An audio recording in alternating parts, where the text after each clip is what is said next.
Good morning विद्यार्थी मित्रों।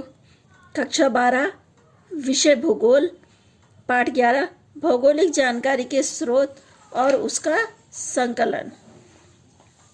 इस वीडियो में हम लोग सारणीकरण के बारे में पढ़ेंगे। कई उद्देश्यों के लिए भौगोलिक एवं अंकात्मक जानकारी एकत्र की जाती है। किसी अध्ययन के लिए उसमें से थोड़ी जानकारी का ही उपयोग हो, ऐसा हो सकता है। इसे एकत्र की गई जानकारी में से आवश्यक जानकारी अलग कर ली जाती है और उसे विशिष्ट रूप से रखा जाता है। इस प्रक्रिया को सारणीकरण कहते हैं।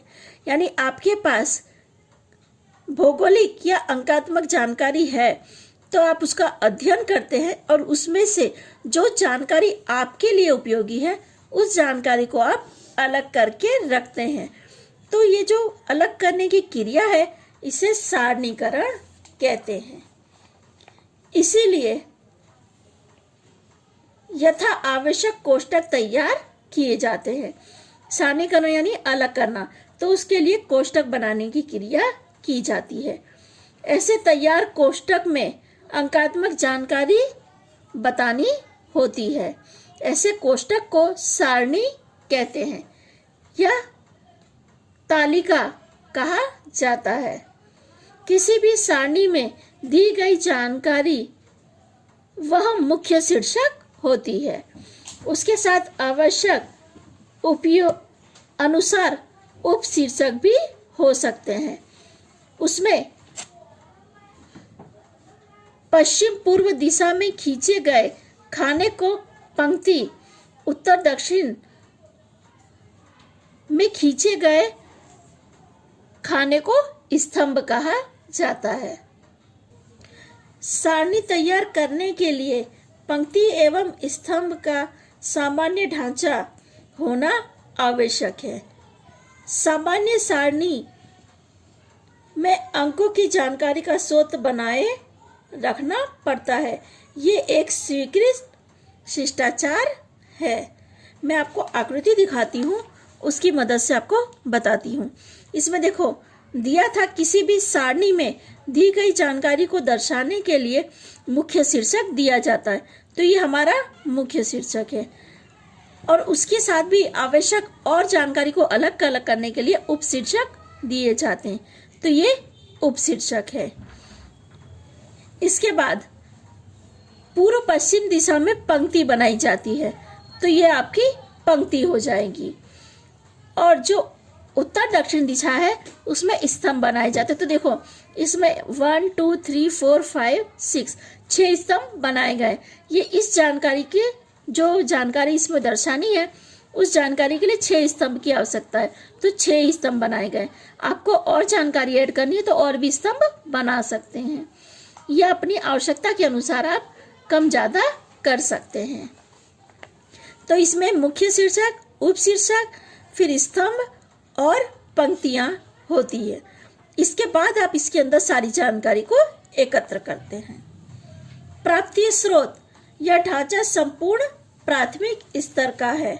एकत्र की गई जानकारी का समावेश करने के लिए आवश्यकता अनुसार पंक्ति एवं स्तंभ के ढांचे परिवर्तित किए जा सकते हैं तथा उनको कम या ज्यादा संख्या में भी पंक्ति और स्तंभ शामिल किया जा सकता है।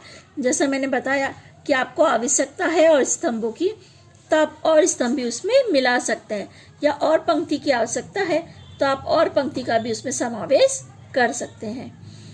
ये जो समग्र प्रक्रिया समझने के लिए हमारी बुक में एक उदाहरण दिया है, हम उसे उदाहरण से इसे समझते हैं। देखो ये उदाहरण है। उदाहरण में भूगोल विषय के अनुस्नातक कक्षा में प्रवेश हेतु कुल 377 छात्रों ने आवेदन किया है। ये कुल संख्या है छात्रों की, कितने बच्चों ने आवेदन दिया है। उसमें से आवेदन पत्र को जांच करने पर निम्नलिखित अनुसार जानकारी अलग की गई। यानी उसमें से थोड़ी बहुत जानकारी अलग की गई है। वो किस तरह अलग की गई है वो मैं आपको बताती हूँ। प्रवेश हेतु कुल 377 आवेदन आए थे, जो हमने ऊपर पढ़ा कि टोटल मिला के 377 आवेदन आए हैं। इसमें से विद्यार्थियों की संख्या 253 तथा विद्यार्थिनियों की संख्या 124 है, जिसमें से कुल विद्यार्थियों में 153 गुजरात राज्य के हैं। यानी जो हमारे 253 विद्यार्थी हैं उसमें से 153 विद्यार्थी गुजरात राज्य के हैं और जो 100 विद्यार्थी हैं वो दूसरे राज्य के हैं। विद्यार्थिनियों में 90 गुजरात की तथा 34 अन्य राज्य की है। प्रवेश हुए आवेदन करने वाले विद्यार्थियों में 105 गुजरात के विद्यार्थी तथा 80 अन्य राज्य के विद्यार्थियों ने छात्रावास हेतु आवेदन पत्र भी किया है। इसमें सामान्य गुजरात के 25 एवं अन्य राज्य के 34 विद्यार्थियों ने छात्रावास के लिए आवेदन किया है। इस तरह मिला के जो कुल संख्या है वो 185 विद्यार्थियों तथा 59 विद्यार्थियों ने छात्रावास में प्रवेश हेतु आवेदन किया है। यानी इसमें आपको कुल संख्या बताई गई है। कुल संख्या में से गुजरात के कितने बच्चे हैं और गुजरात के बाहर के कितने बच्चे हैं वो संख्या आपके सामने रखी गई है और लड़के लड़कियों की संख्या को अलग किया गया है। उसमें भी जो छात्रावास में रहने वाले विद्यार्थी हैं उनकी संख्या को अलग किया गया है, जिसमें कितने लड़के हैं और कितनी लड़कियां हैं ये भी सब आपको बताया गया है। ये जानकारी से पढ़ने लेने से प्रवेश इच्छुक विद्यार्थियों के बारे में चित्र स्पष्ट नहीं होता। अंकों के समझाने, तुलना करने और अर्थघटन करने में कुछ कठिनाइयां होती हैं। तो यहाँ पे आपको एक आकृति बताई है। इसमें देखो आपको पहले यहाँ पे लिखा है विगत। विगत में देखो पहले ऊपर दिया है गुजरात राज्य के, अन्य राज्य के और कुल आवेदन। उसमें विद्यार्थी गुजरात के कितने हैं और विद्यार्थिनी कितनी है, ये दोनों अलग अलग कोष्टक बना दिए गए, यानी अलग अलग करके पंक्ति बनाई गई। जैसे हमने आगे पढ़ा कि पंक्ति और स्तंभ बनाए जाते हैं, तो ये पंक्ति बना दी गई है।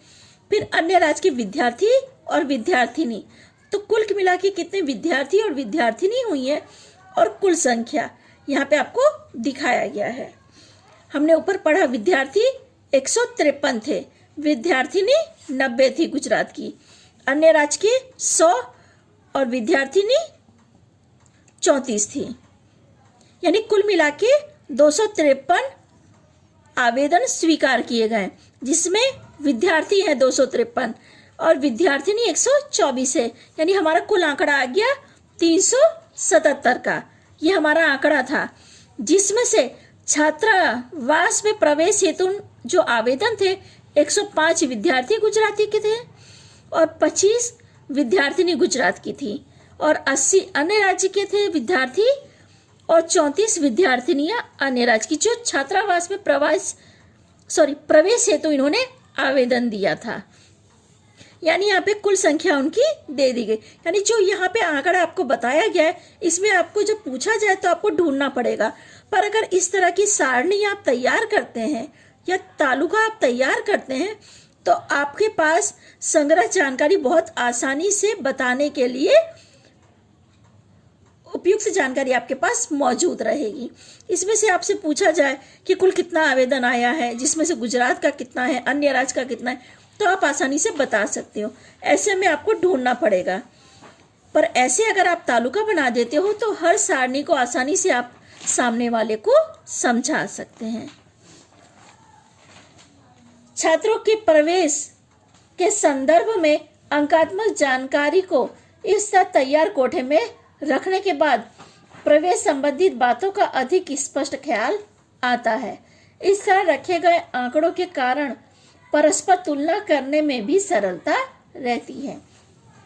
मैंने आपको जैसा बताया कि आप आसानी से अपनी बात को सामने वाले को समझा सकते हैं या उसे आंकड़ा दिखाकर बता सकते हैं कि कितने आवेदन आए हैं, कितने किस राज्य के हैं और कितनों का उसमें से हुआ है और कितने लोग छात्रावास में रहने हेतु आवेदन किया है। तो ये एक अच्छी तरह से आपके पास सारणी तैयार हो जाती है। यहाँ पहले आवेदन पत्रों की जांच की जाती है, उसके पश्चात उस जानकारी को सारणी में बदल गया है, यानी बदला गया है। किसी भी अंकात्मक जानकारी को इस प्रकार सारणी स्वरूप में बदलने की क्रिया को सारणीकरण कहते हैं। जैसा हमने पहले पढ़ा कि सारणीकरण से आप किसी भी जानकारी को आसानी से समझ सकते हैं, या जो जानकारी आपके लिए उपयोगी है उसे एकत्र करके बाकी जानकारी को अलग किया जा सकता है। पर इसमें क्या है, सारणीकरण में आपके उपयोग हेतु जानकारी आप संग्रह करके रख सकते हैं। ठीक है विद्यार्थी मित्रों, आगे की चर्चा हम लोग अगले वीडियो में करेंगे।